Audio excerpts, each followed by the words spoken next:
this goes. I'm live. I see Not Slip is there already in chat. Hello everyone, just going to do my usual thing of wait to see when I can. Hello Lisa. You guys just let me know when I am visible to you. There is a train right now. So I'll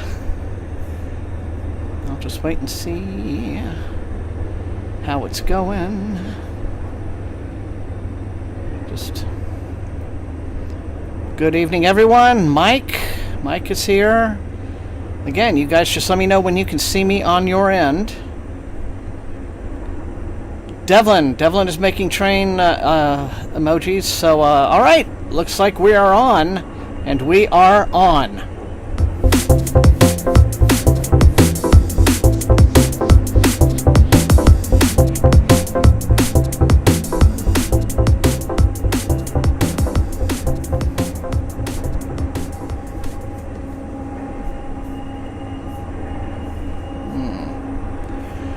Okay, everybody. Hey, wow. Everyone's here. Comrade Nerd, Josh is here. Kelswitch, K9 Cutie, Aura's here.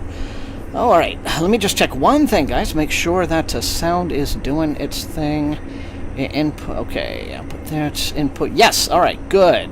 How's everybody doing? Books, Tea, and Owls is here. Ron is here. Okay. Guys, I wish I could explain what happened last week. There was some kind of weird, like, just with the power. Like the whole house, and apparently it affected much of the town too. There was like everything was going normally, and then it just kind of went wink, okay, and then the lights blinked, and I'm like, oh, okay. But then I looked down and I saw, sure enough, the stream had stopped, and I went inside, and like the microwave was blinking and all of that. So I don't know. It was a power thing. Don't expect it to happen tonight. But anyway. So, sorry that happened. We're going to look forward to a full night tonight. Raph is reading The Escherman, yes, and Alien Clay, yeah, good one. Devlin is reading Wonderland by Zoya. Now, is it Stage or Zoya Stage, or is it the last name pronounced somewhat differently? I've never quite researched that as much as I could.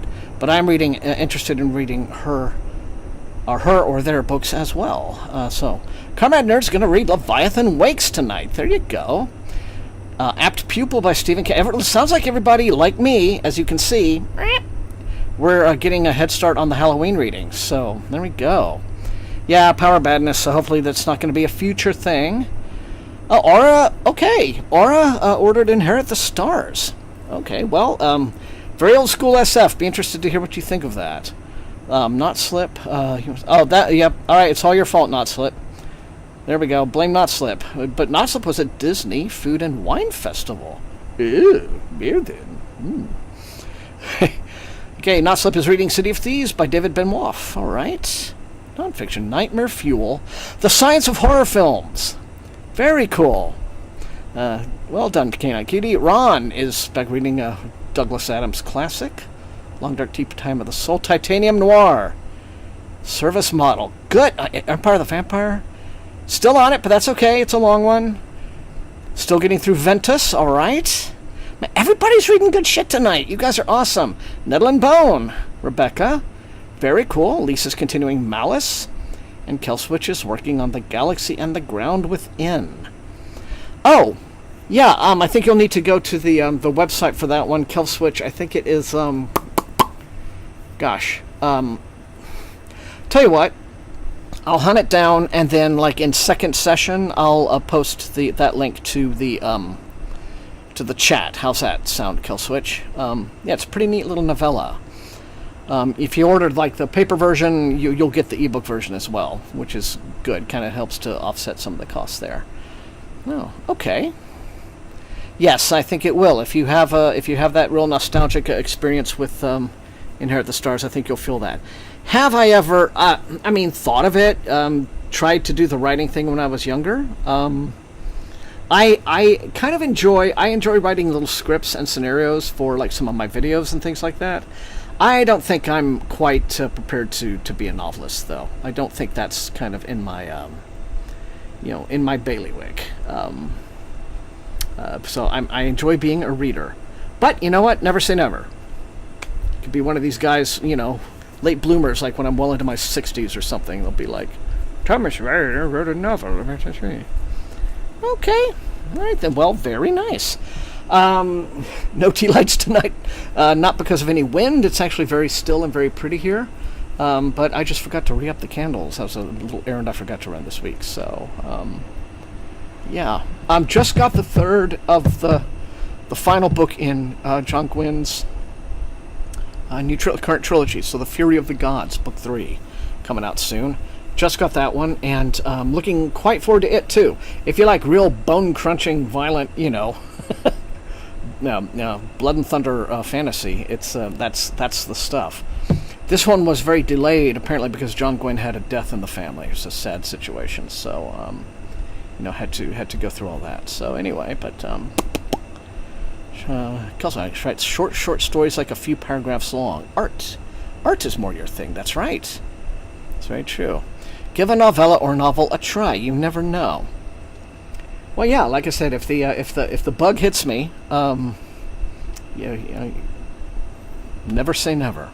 Okay. Well, it is great to have all of you. And so I'm going to go ahead and locate my good crowd tonight. Good phone. We got 20 concurrent viewers at the moment. Good to be back with all of you again. So let me just. I really should have this page pulled up before I get started on all of this. There I go with my ADHD brain is doing my thing. We've got a line timer with alarm. Here it is. Okay, neat. So we are starting 45 minutes as of right now. And let me just get back here real quick. See if anything chat is saying. I like the tagline from my book. Do you like scary movies? Have you ever wondered why? Yeah. Ooh, great reading space. It is nice, and if, today's weather is really beautiful all day today. We might actually have a fall here. Usually we go from like extreme heat to extreme cold, but we might have a nice fall here. So fingers crossed on that one. So as you see tonight, I'm reading a horror movie, or getting started on a horror movie by Paul Tremblay. Getting going on my 12 Days of Halloween TBR. Finished Incidents Around the House. Got a real kick out of it. Enjoyed it better than most of what I've read from Josh Malerman, to be honest with you. I like how it gets down to business and it doesn't mess around. And it's got a few killer scenes. So, yeah. So now I'm looking forward to this one, and then just going to move on ahead. Notice that there are a lot of horror movies, horror books coming out on the theme of horror movies. I think that's probably because a lot of horror novels these days owe a lot to horror movies. Maybe more than they do other horror novels. Because for a long time, especially mainstream publishing, horror has only really recently made a comeback in the world of mainstream traditional publishing. Like there was something like a 20-year period when Barnes & Noble just got rid of their horror section in the store entirely, right? And now it's a big section, right? Like it's almost as big. They've my Barnes & Noble, the one that's closest to me, they're now doing the shelving where they've got science fiction and fantasy still under one tag, but they've tried to separate science fiction from fantasy, but even then there's like overlap, right? You'll still find fantasy books where the SF is shelved and vice versa. But then horror is its own discrete section, and it is as big as the science fiction sections. So, anyway, that's finally going to start the Harry Dresden series. Cool. All right. Well, anyway, like I said, I've already kind of got the clock ticking, so I'm not going to yammer on. It's wonderful to have you here. I always love spending my Thursdays with you, and so hopefully, the weather will be this nice for all of them, and no more blowing like. Well, Devlin, I don't know exactly what caused it. I think it maybe just kind of went out of vogue for a while. Okay, I'm going to stop talking, but yeah, they just sort of like mixed it all in with mainstream fiction. Like they put Stephen King in mainstream fiction, and then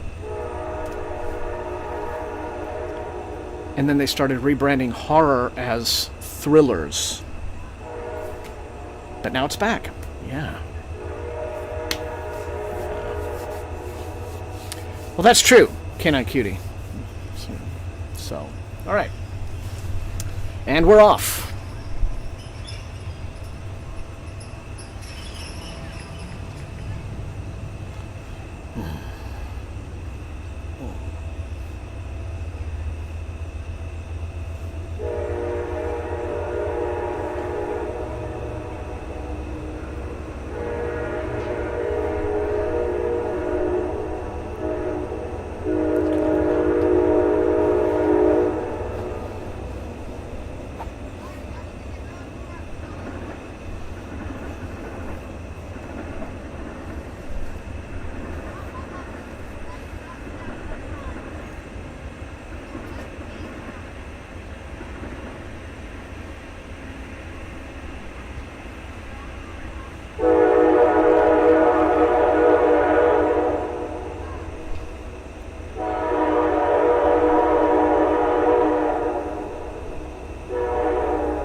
Yeah, well, I'm not going to blame that train for what happened last week.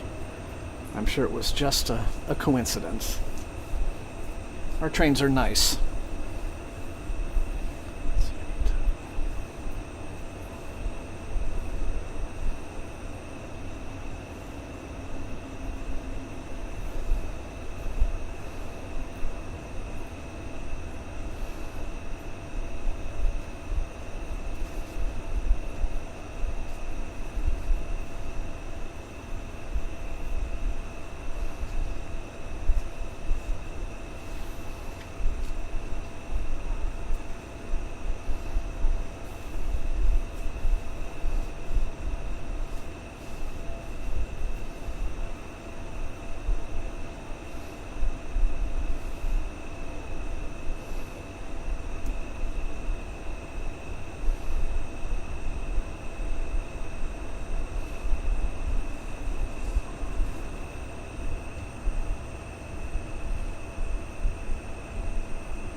Hey, Super Strange.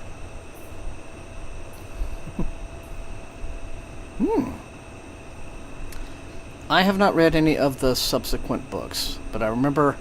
Oh, yeah! It was Canine Cutie. Back in, like, 1990 or something? But let me tell you, if you've seen the movie, it is an amazing adaptation and, like, super, super faithful to the book. Like, right down to actual, like, lines of dialogue. Just, they used to adapt source material correctly in the movie business once upon a time. So, very, very faithful, but it's still a great read. So, yeah.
Manhunter was a really good movie.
Hey, Karen.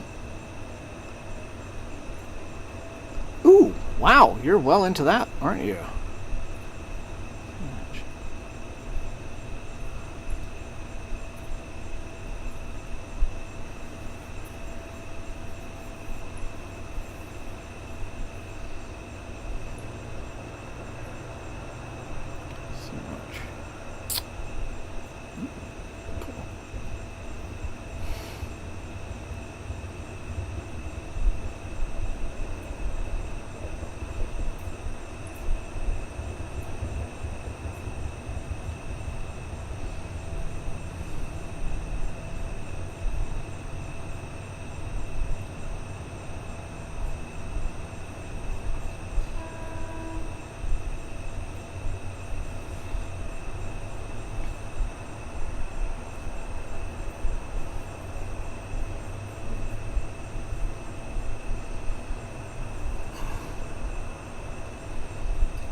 and Jerry. Good to see you tonight.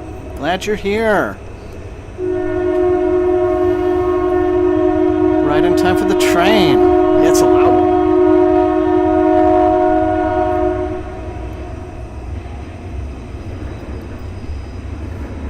Pups are doing great, Devlin. Really well, thank you. Let us know what you're reading tonight, and Jerry.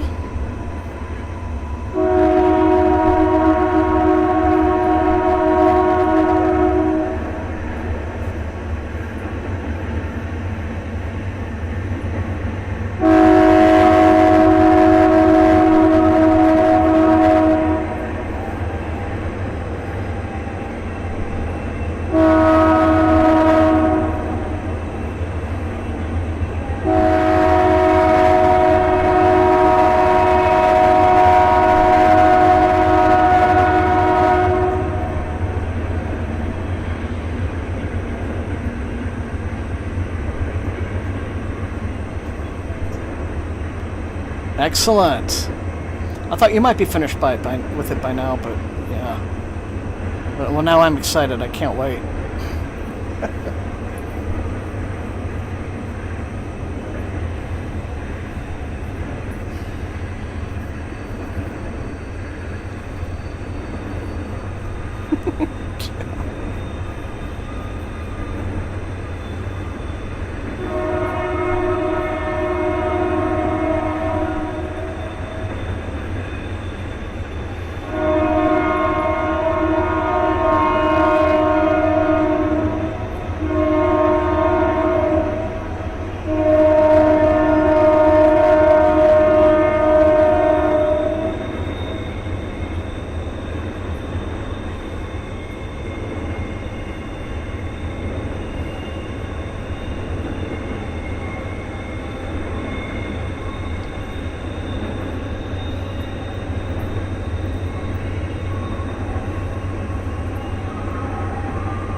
Let me tell you.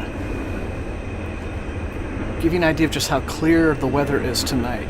Because when it's clear, the sound really carries. These tracks are at least a half a mile from my house. Some distance there, so it's really carrying tonight.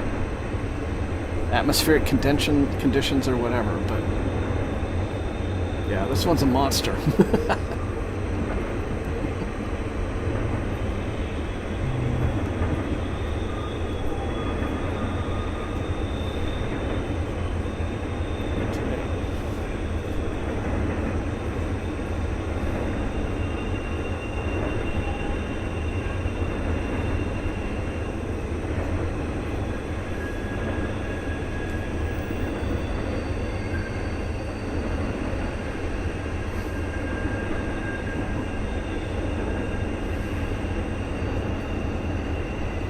Yeah, it does, doesn't it, Devlin?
Well, that was a train that had a statement to make.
Sometimes I do, Canine Cutie.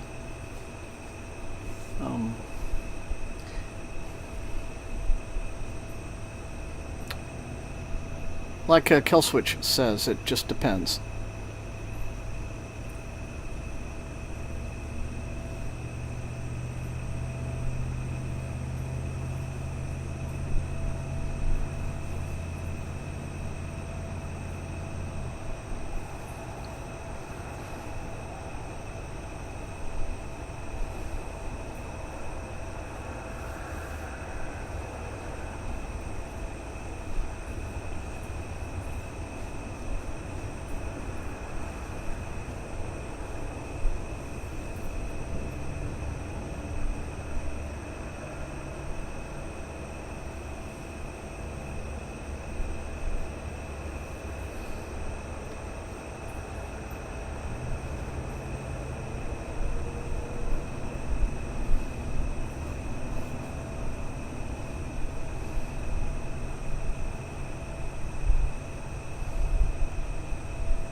That's very true, Kill Switch.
I still have not seen that.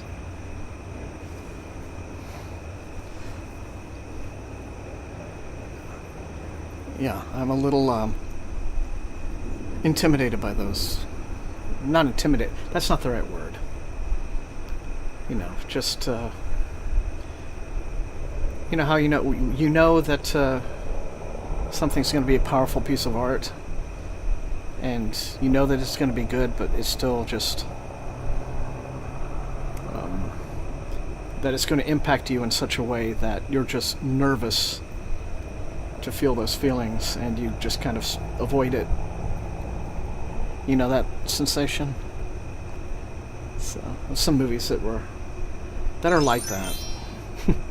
And books that are like that too, so sometimes. So okay, so that was first session right there. Yeah, there are some definitely some movies and books, just art in general, though there's some that you just know, it's like, I just don't know if my heart can take that one, you know. Same thing with the Zone of Interest. I still have not seen the Zone of Interest. For the same kind of reason, yeah. Well, I can imagine, yeah. Anyway, alright, so, don't want to go into the intermission super heavy, so it is now, whoa! We'll wait. We can wait.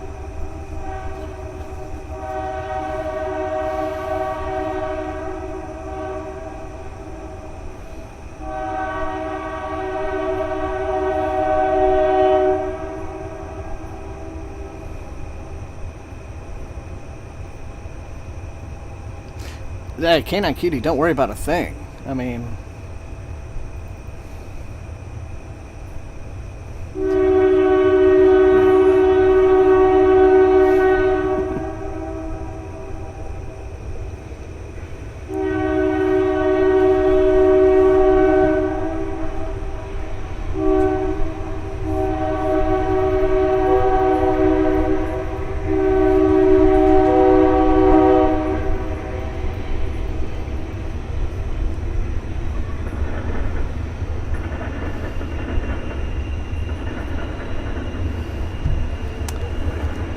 Yes, it was, Preston. Wow. Took me forever to work up the guts to see that.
Hello, Kale. Welcome.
Just feels right to give the train priority.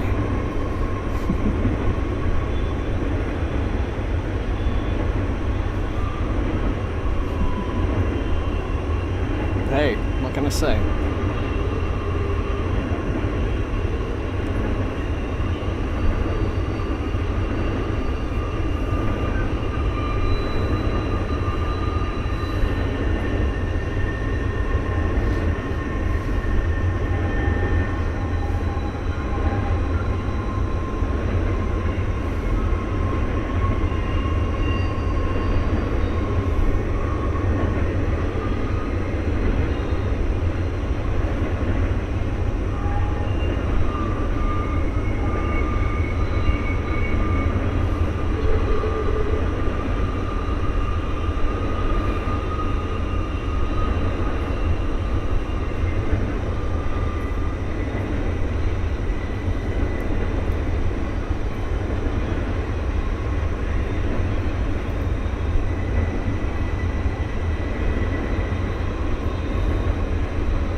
It's all good, Super Strange.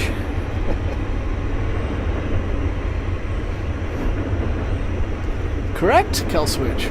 Hey, I'm making use of the time.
Okay, and so with that, it is intermission time. I'll see you guys in 5, alright?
Heyo, back.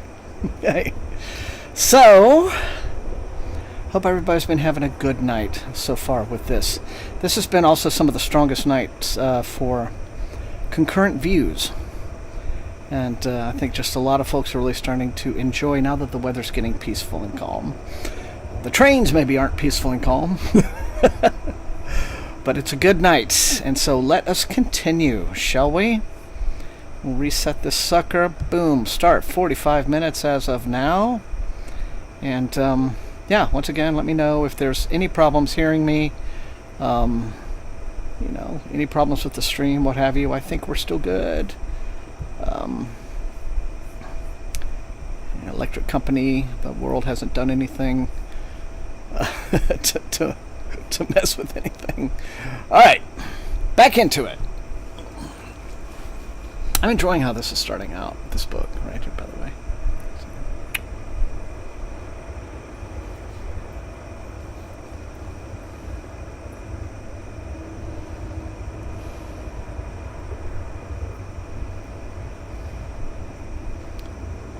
Autumn reading, indeed, Josh.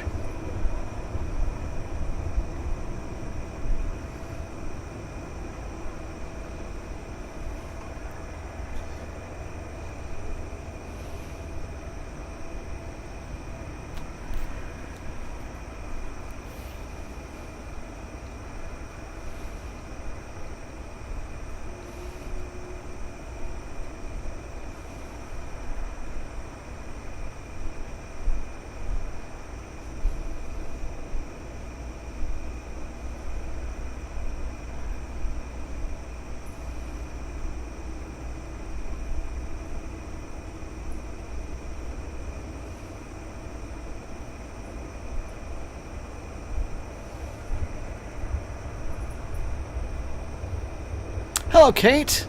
Good to have you. Hello, Alex. Good to have you as well. Oh, you're right. Yeah. Don't jinx it. Don't jinx it. Don't jinx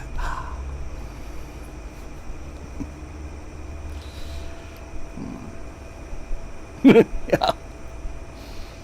Yeah, probably not good for headphone use. Tonight, loud trains, it would be like RIP your ears. So...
Oh! That's a fun choice, Alex. I've read that. All the ways that the universe can kill us. Gamma ray bursts.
Yeah, it does.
Oh my goodness, George. Hello again.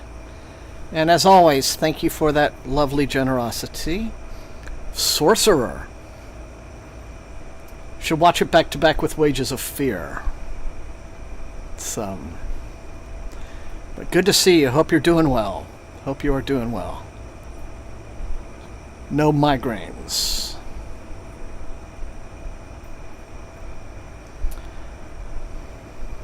Speaking of that trilogy, yes, I am planning on like one of my trilogy review episodes for that. Because I feel like that's the right way to cover the Roan Horse books. You know?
Oh yeah, good.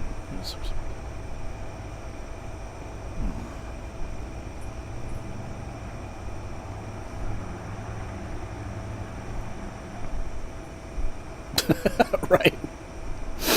Mm.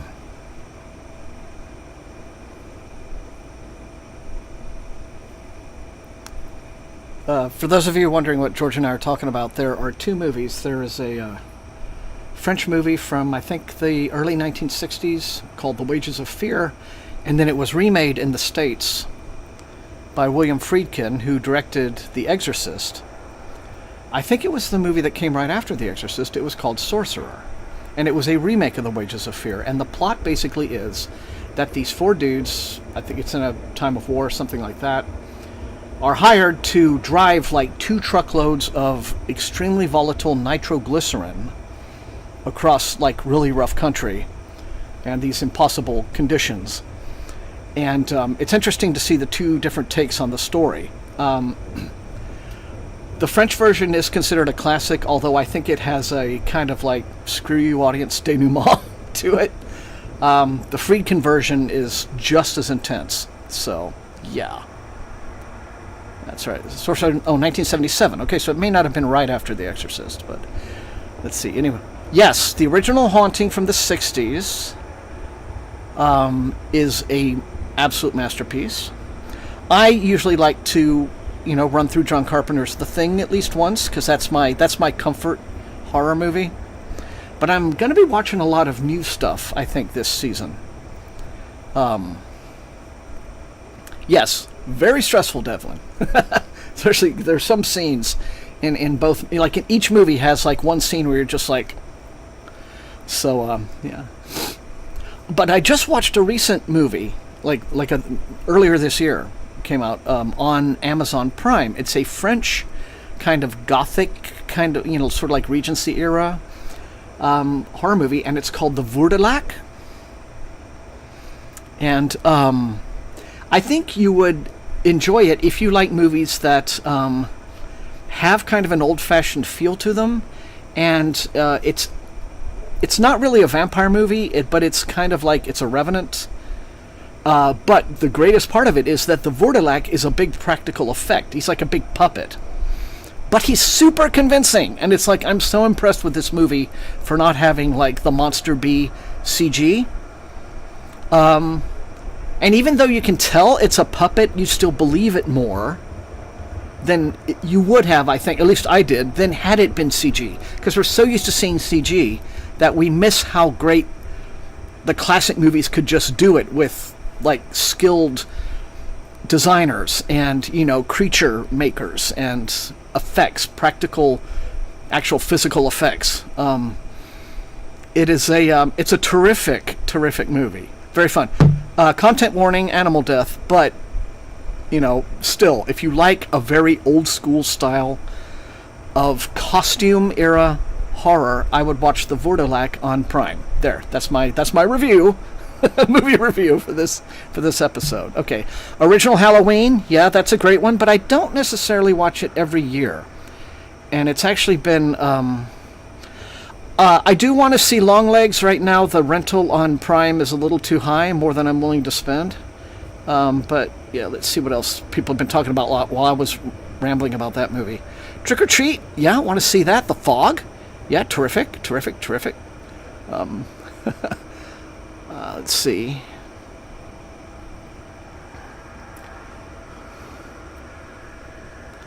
Impedagore, that's one I need to see because I've seen... Satan's Slaves. Brotherhood of the Wolf, yes. Wolf by Night. Yeah. Yeah, it's kind of like a sad thing. You're right, it's not on screen, but you're just sort of like, God damn it. It is what always is, right? But I think it's there to just, illustrate how evil the Voordelac is, right? But, yeah. Yeah, I know it's getting very mixed reviews. But I do want to just, see what is done with it. Some of the reviews that I trust say that, this would have been a really good movie had it been a lot weirder. And I can understand where they're coming from. Because I've seen some other Osgood Perkins movies, and some of them I kind of like, but at the same time, like I watched I Am the Pretty Thing That Lives in the House. That's on Netflix. And again, I dig it, right? I mean, I like a lot of what was done with it, but I feel like it really needed to...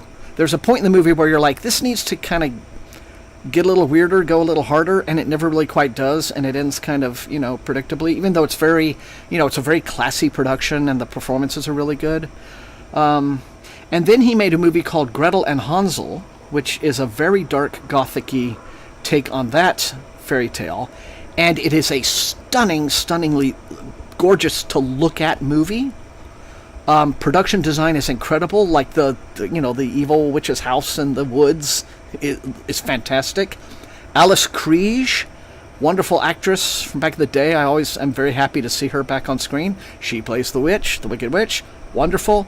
But something about that movie just kind of left me flat, and I think it's the fact that he got these very kind of not super skilled child actors to play Gretel and Hansel, and it's hard, kid actors, hard to find like really good ones that can carry a movie, and so there's no helping that, I suppose. You can't ever count on getting really young, Dan Radcliffe's, and although even with the Harry Potter cast, right, it's like they didn't really become good actors until like the third movie. Right, so it's hard to find a truly skilled acting, at a very young prepubescent age. But beautiful to look at. So Osgood Perkins has made a lot of movies that I've thought, the raw talent's there. It would be so much better if, right? And so it won't surprise me if I end up feeling that way about Longlegs. But I still want to watch Longlegs. So yeah. Well, anyone of class and taste still loves the old Hammer films from the 50s and 60s, especially their adaptation of the original Dracula, which is called Horror of Dracula here in the States. The Others is classy, yeah. Yeah, where are you in Florida? Are you in the path of the hurricane not slip? Because if so, yeah, buckle down. Yeah, Krampus was fun. Kind of in that sort of I don't know if it's a Blumhouse movie, but sort of in that Blumhouse way. It's kind of loud and bombastic, in some ways. I think kind of like Insidious. I watched Insidious finally because it was going off of Netflix, so I'm like, okay, I'll see this. And again, I thought good ideas, and there was like that one really great jump scare, but mostly I felt like, okay, this is a really slick Hollywood production. You got to be in the mood for that. You got to understand what it is, and it's very effectsy, right? So if you're willing to accept that, it's really cool. So, got to be the black and white. Any dark, stormy, it's hard time. Yeah. Okay, well, I'm glad to hear that, but just do take care, not slip. What else would be a good classic horror? Well, speaking of classic horror, new versions of classic horror, I did not expect to be as stoked as I am for the for Nosferatu coming up, but that's going to be December. But I think it's still, I think he's going to pull it off. I hope it'll make up for the Northman anyway. I hope. Let's see, what else is everyone talking about? Tornado watch until 8. Okay, take good care. Old Evil Dead, yeah.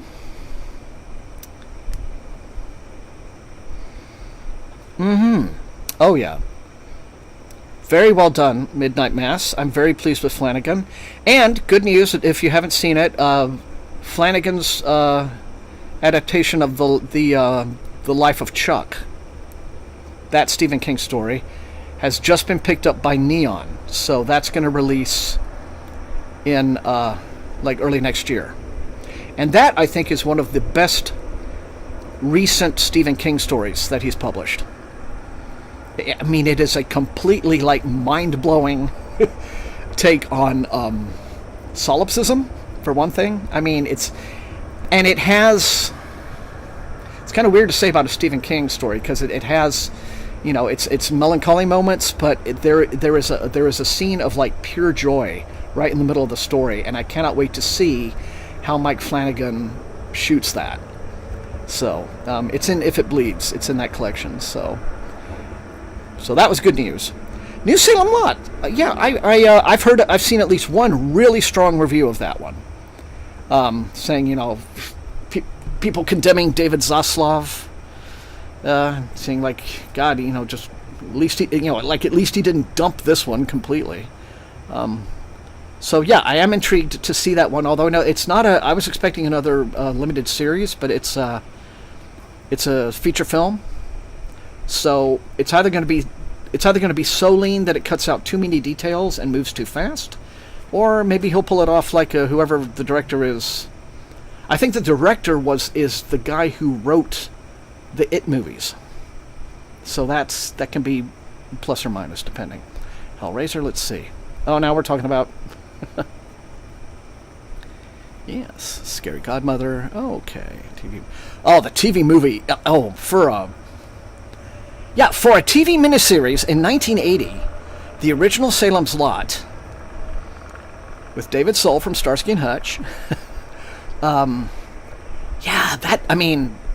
Reggie Nalder's vampire, the actor, Reggie Nalder played that vampire.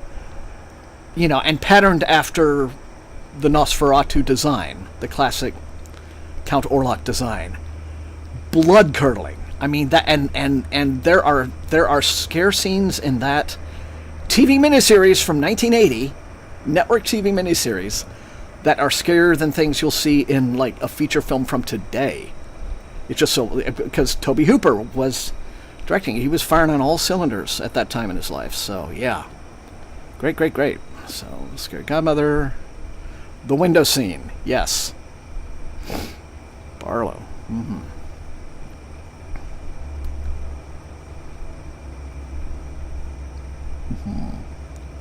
Flanagan's. Well, I'm sure there's more than one Irish pub in the world named Flanagan's. So, but anyway, let us not forget our horror books too. So, I will be back this year with the 12 Days of Halloween, and so that'll be some things for you to watch over the Halloween season, of course.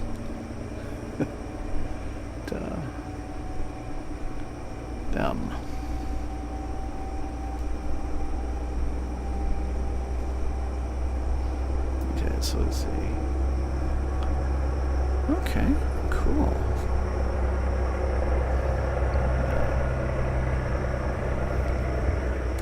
Okay, neato. Back to it.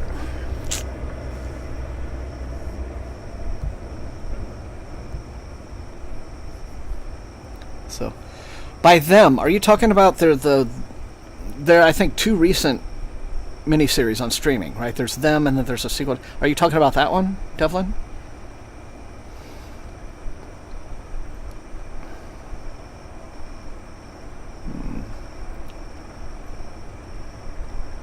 That's a good question, Killswitch. I'd like to check that out.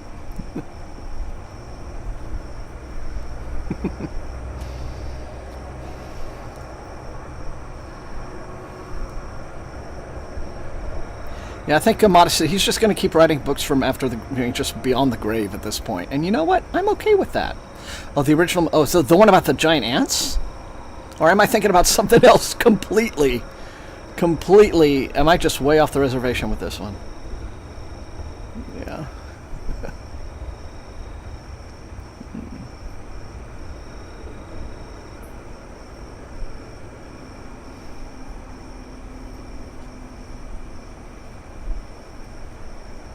Okay. Well, who doesn't love a good giant ant movie, I suppose? The giant ants, yay.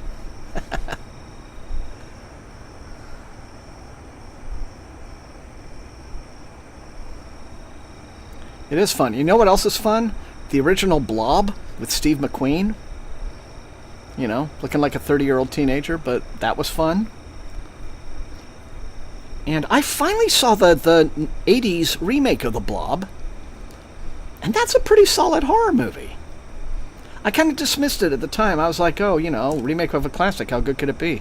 I recently saw this good movie. I mean, like, really nasty, but it's like has its qualities. Yeah. Yeah. Well, that, of course, in the original Godzilla as well, Georg. Yeah. Lord of the Lupus.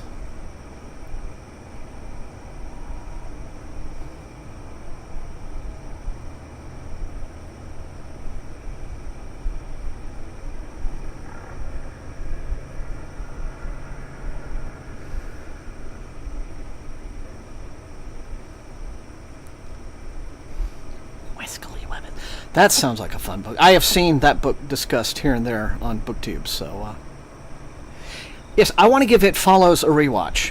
I really do. It has some blood-curdling scenes, and I like the general premise. I like the inversion of the trope of, you know, like this is some kind of curse that, you know, the body count trope is that, you know, the sexually active teenagers get knocked off.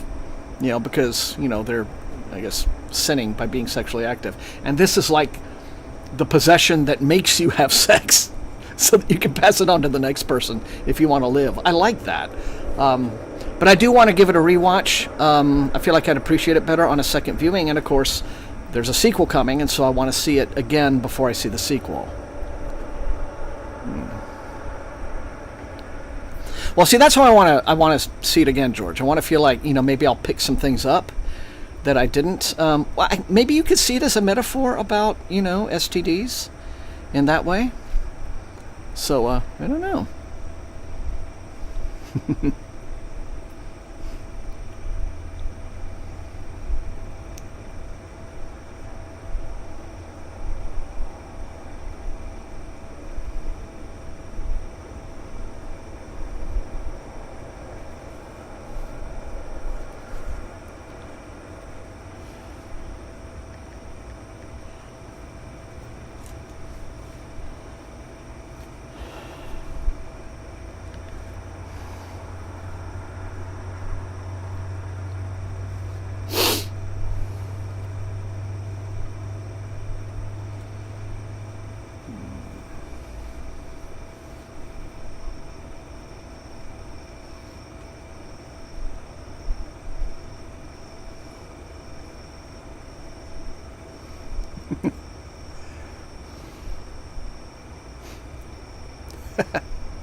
Well, I think they went with something slightly simpler than that, George, but that right there, that's the Wayans Brothers parody of It Follows. That title. That's what that is.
Yeah, the whole Green Bones saga.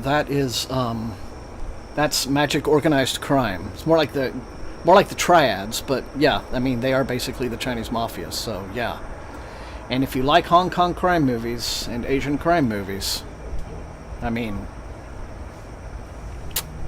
yeah, it absolutely nails that.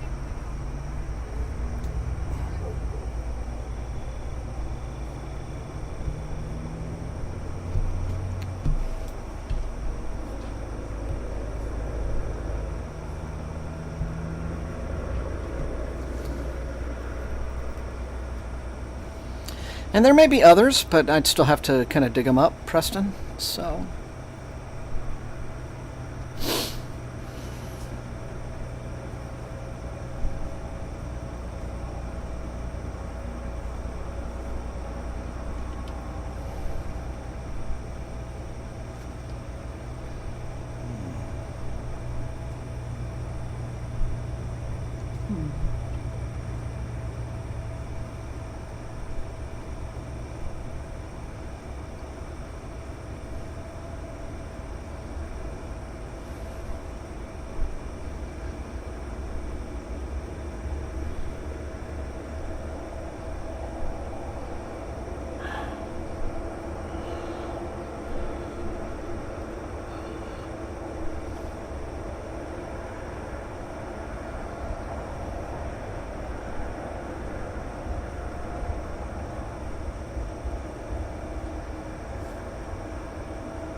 07.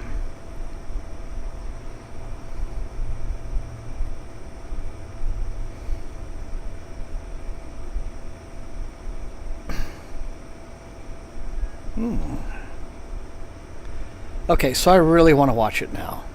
Them.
Let's see what else. Okay.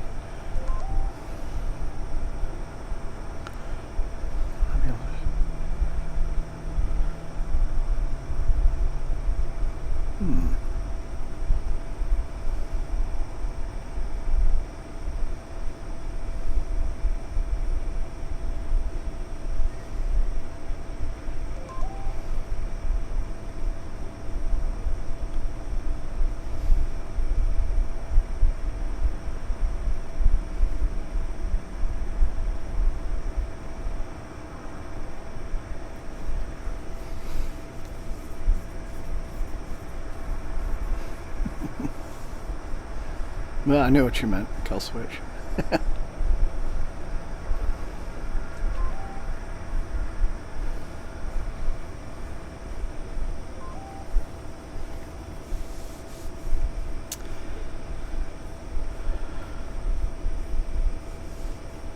Oh, yes, the Crazies. That's kind of the underappreciated... I mean, it got remade and pointless, but the underappreciated Romero pandemic movie. And some bitterly ironic moments in that one. But yeah.